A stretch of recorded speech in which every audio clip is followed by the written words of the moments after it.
June 19, 1975, Oak Park, Illinois. 10:30 at night.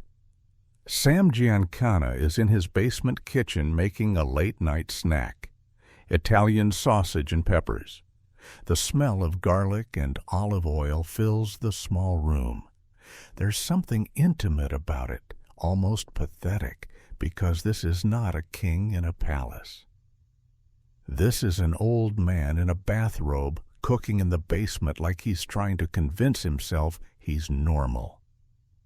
He's wearing slippers. He's 67. He tells people he's retired. He tells people he's done. But nobody who ever held power like Giancana simply retires. Not in Chicago, not in the outfit, not when you've spent decades collecting secrets like other men collect money. Across the street, the FBI agents parked in an unmarked car know better. They've been watching Sam's house for weeks, round-the-clock surveillance, shift changes, coffee cups, late-night boredom punctuated by tiny moments of movement, a curtain, a light, a silhouette. They know when he wakes up, when he eats, when he watches TV. They know who delivers things to the door. They know who lingers a little too long on the sidewalk. They know everything, except they don't know that right now someone is in the house. Someone walked past their surveillance, got through locked doors, got down to the basement, got into the kitchen, while Sam Giancana, once one of the most powerful mobsters in Chicago, stood at the stove stirring sausage. And here's the detail that makes every investigator's stomach drop. There's no struggle, no shouting, no chair knocked over. That tells you the killer didn't come in scared. He came in certain. The first shot hits him in the back of the head. Sam drops the wooden spoon, hits the floor face first. The pan keeps sizzling. The peppers keep popping in the oil like they didn't get the memo. Then 6 more shots, tight grouping, professional, and then one more, under the chin, angled up into the brain. A finishing shot. A punctuation mark. 7 bullets. Execution style.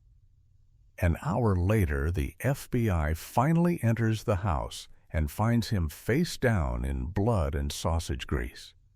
The stove is still on. The smell of garlic is still in the air. And every agent in that basement is thinking the same thought. How does a man get killed inside a house we were watching? 3,000 miles away in Palm Springs, Frank Sinatra is on stage at a private party, performing for high rollers.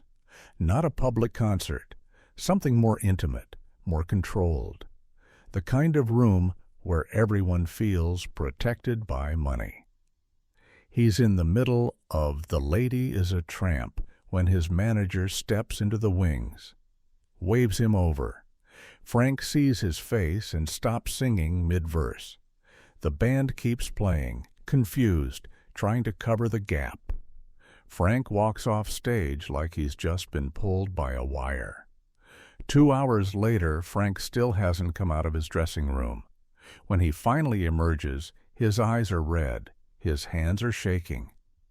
He tells his manager 3 words. I'm not talking.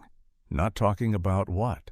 About Sam, about their friendship, about the Cal Neva, about the election people still argue about what Sam knew, about why Sam was about to testify before Congress, about why someone wanted Sam Giancana dead before he could open his mouth. And most of all, about whether Frank Sinatra knew it was coming. Because when a man like Giancana dies at exactly the wrong moment, the world starts hunting for the people who might have known what he was about to say. To understand why Frank Sinatra locked himself in a room for 2 hours when Sam Giancana died, you have to go back to 1954, to a Chicago nightclub called the Villa Venice, to the night Frank Sinatra met the most dangerous man in America. Chicago in the 1950s belonged to the outfit. That's what they called the Chicago mob, not the mafia, not La Cosa Nostra, the outfit. And for long stretches of that era, the outfit belonged to Sam Giancana. Sam wasn't like the other mob bosses. He was small, 5'7", skinny, didn't look tough, didn't act tough, dressed in expensive suits, spoke softly, smiled a lot. But Giancana's reputation wasn't built on looks. It was built on what happened after you stopped laughing, on what happened when you forgot the rules.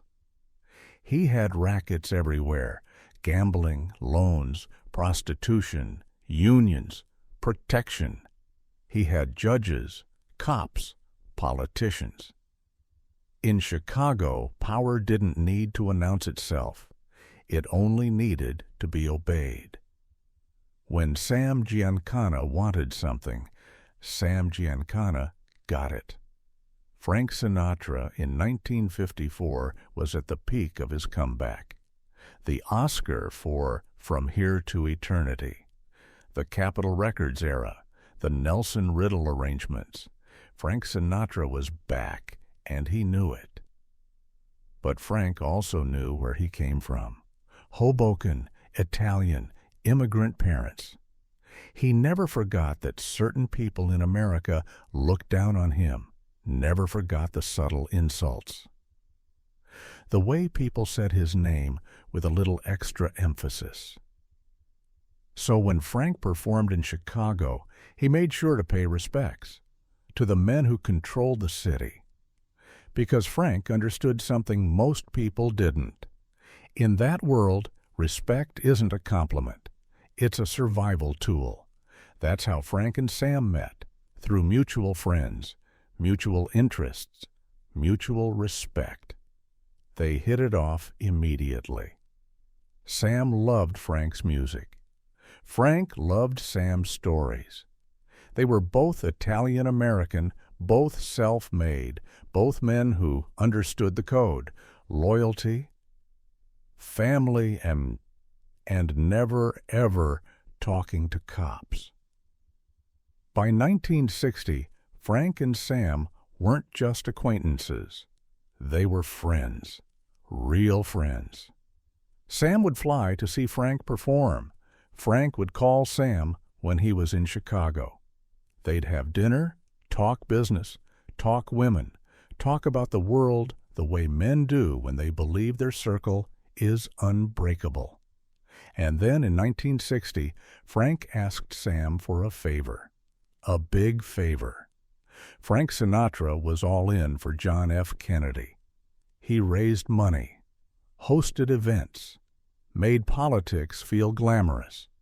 He believed JFK could change America, or at least believed that being close to JFK would secure Sinatra's place in the center of history. But in the fall of 1960, the election was close, too close. JFK needed Illinois, and Illinois meant Chicago, and Chicago meant the outfit. Frank called Sam. The conversation was brief. Frank didn't ask directly. He didn't have to.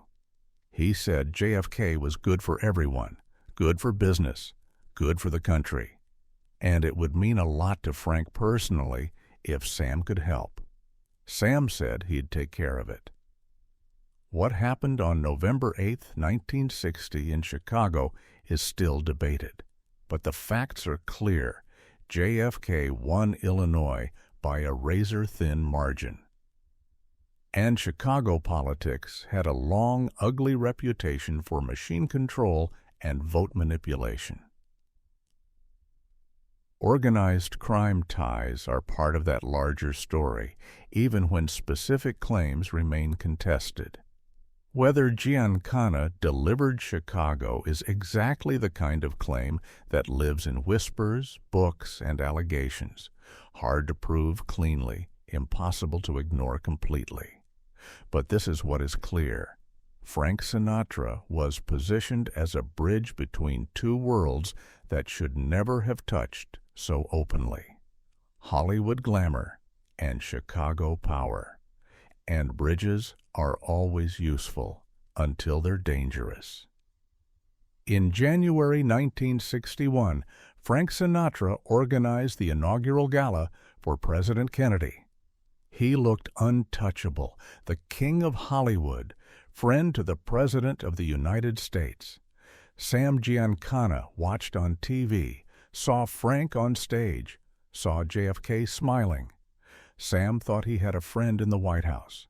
He was wrong, because JFK's brother, Bobby Kennedy, was now Attorney General. And Bobby had one mission: destroy the mafia. He didn't care who helped whom. He didn't care about old favors. He didn't care about Sinatra's friendships. The Kennedy administration's posture turned sharply anti-organized crime, and Bobby Kennedy became the face of that effort.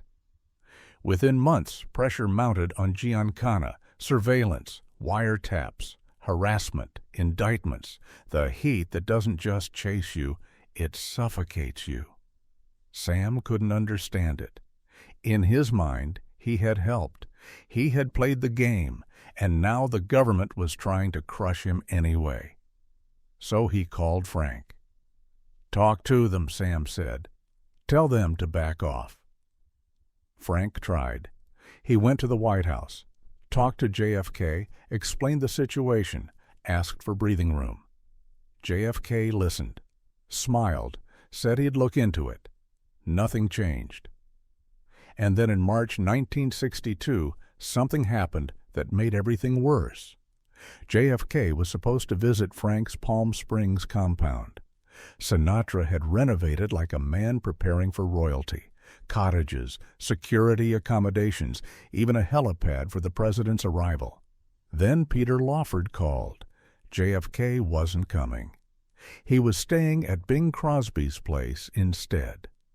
The explanation that followed, echoed in multiple accounts, was simple. Sinatra's mob associations had become a political liability, and Bobby Kennedy didn't want the president photographed anywhere near it. Frank went berserk, took a sledgehammer to the helipad himself, fired Lawford from his inner circle, swore he'd never speak to the Kennedys again. But the real damage wasn't the broken concrete. It was the message. The bridge was burned. And if Frank Sinatra couldn't protect Sam Giancana from Washington, then Sam Giancana was on his own. Frank Sinatra owned a piece of the Cal Neva Lodge, Lake Tahoe, clean air, postcard scenery, and a casino floor that literally straddled the Nevada-California line.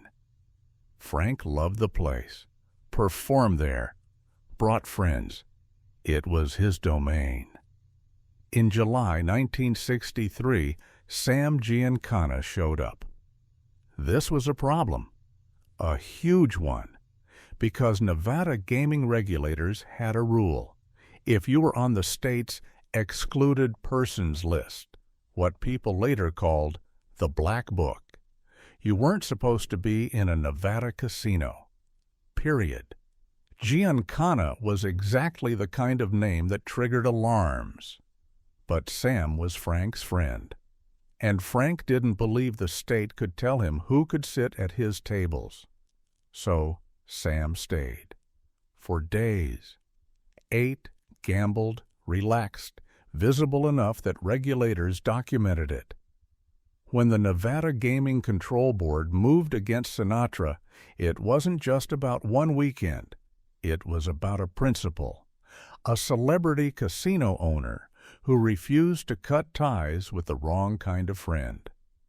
The board filed a complaint seeking revocation, and Sinatra, furious, chose to surrender his license rather than fight the complaint on their terms.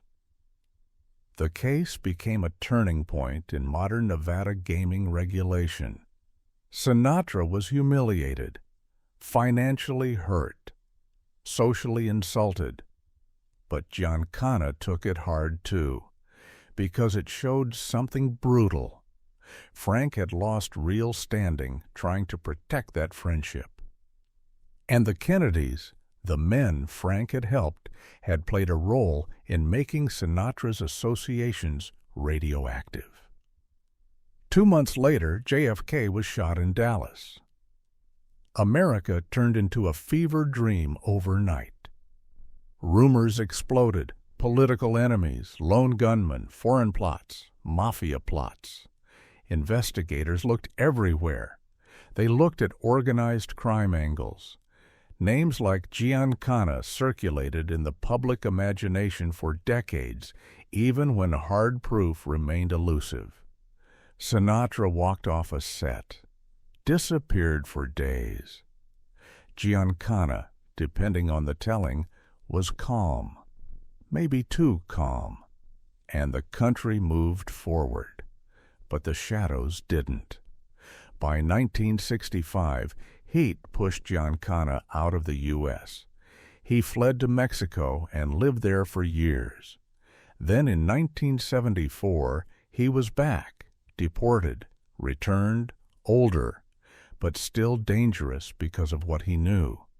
He tried to retire, but retirement doesn't erase FBI interest, especially not when your name is connected to one of the most explosive Cold War revelations of all, the CIA's efforts to assassinate Fidel Castro. This isn't myth. It appears in declassified government records and related documentation. The CIA explored using underworld contacts, and figures like John Rosselli and Sam Giancana are part of that paper trail. So when Giancana returned, he returned as a liability. Then, in April 1975, the Senate's Church Committee began investigating intelligence abuses, illegal surveillance, covert operations, assassination plots. And they wanted to talk to Sam Giancana, because Sam knew things. Maybe not everything, maybe not cleanly, maybe not in a way that would hold up in a courtroom, but enough to make powerful people nervous. He knew about the CIA's interest in organized crime contacts for anti-Castro operations. He knew names, meetings, intermediaries. He knew the kind of details that don't belong in headlines. And he knew about the other dangerous intersection: politics, sex, access. Judith Campbell Exner's name is often mentioned in this ecosystem of allegations, linked in various accounts to both JFK and Giancana. It remains one of those historically radioactive topics where some details are documented, others contested, and the overall picture is messy but undeniably part of the era's mythology.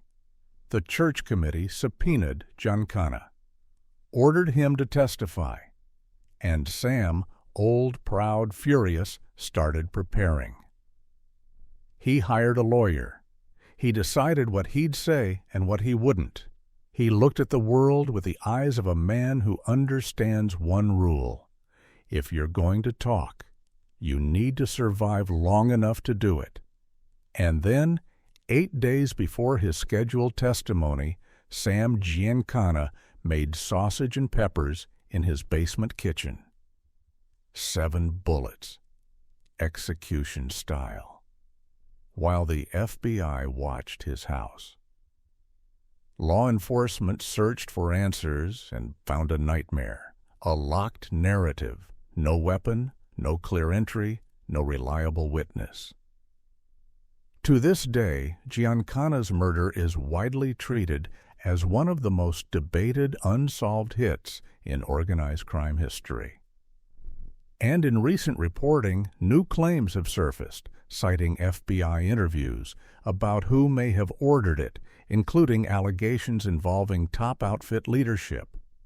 But the core mystery remains. How did the killer get past surveillance? That question doesn't just haunt true crime fans. It haunts the FBI's credibility. Because if a man under federal watch can be executed like that, then surveillance is theater, and someone out there knew it. When Frank Sinatra heard the news, he walked off stage in the middle of a performance, locked himself in his dressing room. His manager stood outside the door and said he heard Frank crying. After 2 hours, Frank came out, eyes red, voice hoarse. "I'm not talking," he said. His manager asked what he meant. "About Sam, about any of it. I'm not talking." And he never did. Not to the press, not to the FBI, not to anyone. Frank performed for another 20 years, albums, concerts, awards, the chairman, aging in public, but he almost never spoke Giancana's name again in any meaningful way. So who killed Sam Giancana? The theories are endless, and every theory has a reason it survives. The outfit. If Giancana was going to say too much, truth, half-truth, or just the wrong names, it was a risk no organization tolerates. The intelligence angle. If Giancana truly held operational details tied to covert actions, that's the kind of knowledge governments like buried. A personal betrayal. Because sometimes men die not for history, but for insult. Or maybe it was someone else entirely. Someone who knew the routine, the surveillance gaps, the exact moment the house would feel quiet. The case remains cold in the public mind, even as new reporting periodically reignites the "who ordered it" debate. Did Frank know? Did someone warn him? Did someone tell him to stay quiet? Or was Frank's silence simply grief? The grief of losing a real friend. Because for all the glamour, Sinatra was a man who worshipped loyalty. Loyalty was his religion. He loved people who stood by him. He destroyed people who embarrassed him. And Giancana, in Sinatra's mind, may have been one of the last men who knew him before the world turned him into a legend. In 1982, a reporter cornered Frank after a show, asked him about Sam, about the friendship, about the theories. Frank looked at him for a long time.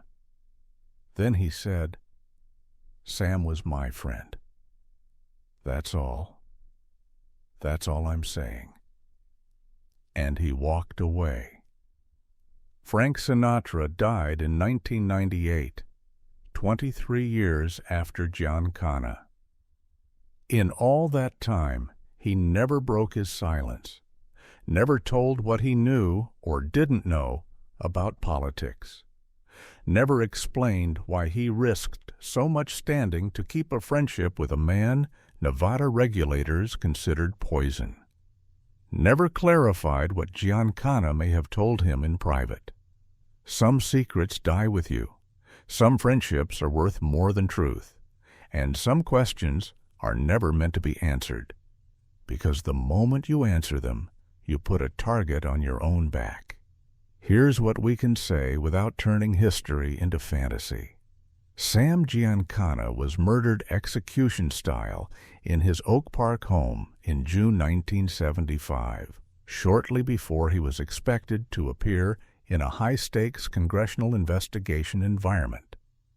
Frank Sinatra had well-documented controversies involving associations with underworld figures and faced real consequences in Nevada gaming regulation connected to those associations. Government records and declassified documentation confirm that U.S. officials explored using underworld intermediaries in anti-Castro operations, with names like Rosselli and Giancana appearing in that paper trail. And Frank's relationship with the Kennedy world famously fractured in Palm Springs amid concerns about mob associations, an episode repeatedly described in major accounts. That's the spine. Everything else, the whispered details, the who knew what, the who ordered it, the idea that Sinatra's silence meant guilt, lives in the space between evidence and power. But here's what's undeniable. When Sam Giancana died face down in sausage grease and blood, Frank Sinatra locked himself away and made a choice. Silence. Not because it proves guilt, not because it proves innocence, because silence was the only move that kept him alive in a world where a man could be executed under FBI surveillance and the killer could still vanish. The truth is, we may never know who killed Sam Giancana, but we do know this. Frank Sinatra understood that night exactly what kind of world he'd spent his life balancing on. And he refused to give anyone a sentence they could use to pull him down. He took whatever he knew, fear, grief, loyalty, or something darker, and he carried it to his grave.